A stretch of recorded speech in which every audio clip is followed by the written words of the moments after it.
ټول ندي ساغه دي چې منامن علیهم دي ساغه دي چې مغضوب علیهم دي ساغه دي چې غزوالین دي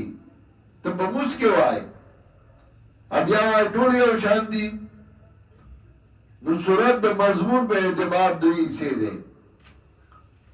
او گویا کې تا ته چل خي چې دا الله نه غواړي نو څنګه غواړي قسمت الصلاة بیني و بین عبدی مطلب دا زما صفتونه وکا او تا نه غواړه نو اول الله صفتونه وکا بیا وتزان عاجز کا او بیا د مقصدی شی غواړه صراط مستقیم او بیا خلق په جنا چې خلق درې قسم دي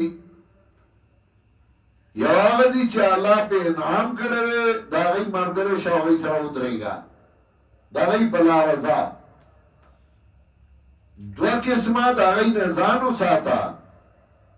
یو هغه چې سره د علم گمراه شوی دي موضوع علیهم علماء او اليهود او دوی ماغه چې هغه امیان دي او گمراهان دي علماء نصارا دګامیانو چاغي